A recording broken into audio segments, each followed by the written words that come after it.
This is a compression faucet. We also call it two-handle faucet because it has two separate handles. These, inside, do not have a cartridge but an old pressure valve. I will explain what are the problems you may have and how to solve them. Notice. The first problem, the most common, is solved simply with a maintenance operation. If the water begins to come out badly from the faucet, we start to lose flow, or we see that it does not come out in a correct way. These usually happen when lime or filth arrive through the facility and block the faucet. To solve it, we must extract this piece, which is called aerator, and is the cause of this problem. The aerator has two spaces right here for the jaws of a wrench. So we can use an adjustable wrench. We put it in, turn it, and we can release the aerator in this way. This is maintenance that you can do even if there is no breakdown. It should be done from time to time, especially in areas with high presence of lime. This inner gadget is the filter. This is where we can usually find dirt particles, and we have to clean it carefully. It can be done directly by putting it in water with an anti-lime or with white vinegar. But be careful, put only this piece. Anti-lime products or vinegar can spoil the chrome. If you have to clean the chrome parts, the most important thing is to dry it. Do not let any water on the surface or it will end up having lime. We squeeze a little, careful not to scratch it. This is the most common maintenance. What can also happen in a faucet? Well, it can happen that, by use, due to the passage of time, it does not close properly.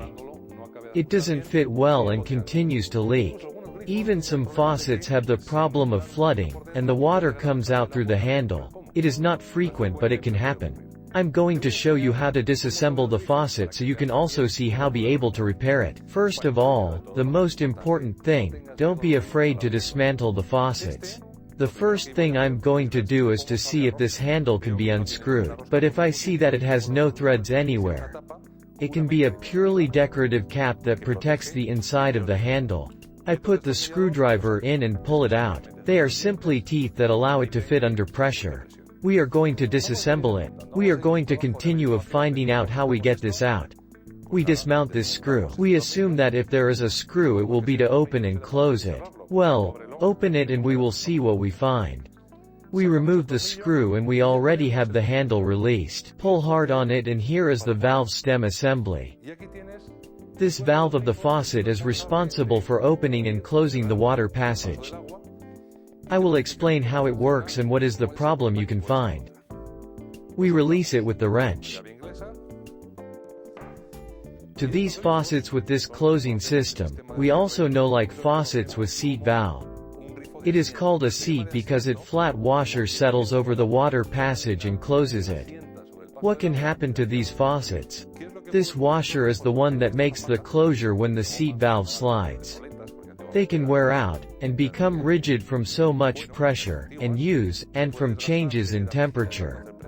To take it out, introduce the tip of the screwdriver, being careful not to prick yourself. Take it out and this is the seat. This is the part that I have to buy and change. You can find it in specialized stores or in the information below this screen. You put the new one back in its place. You see that it is as simple as pushing and you have already solved it. Sometimes it can happen that if the faucet has been broken or in poor condition for a long time and has been filling with water, it may have effectively lost the lubrication inside. Note that the seat mechanism is a threaded cylinder. Let's take it out so you can see it well. This is the thread pitch which is activated from the faucet handle. What is it carrying in here?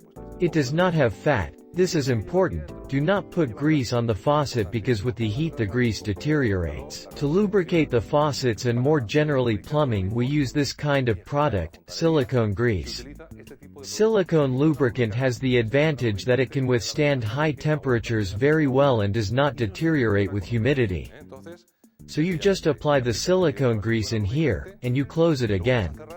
Be careful while assembling it. Before putting the valve inside the faucet, make sure that this stays perfectly closed, to the bottom, because otherwise when we start to turn to adjust it, since the faucet is open we will not be able to put it well.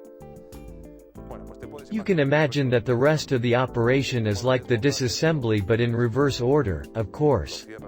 Close it well. This has to be tightened enough so that it is well attached. Not too much, but enough for it to adjust but avoid that it can never be opened ever again. We put the handle back on with a little blow. And now we would only have to put the screw in the cap again. Now you will not have any more problems with your faucet maintenance.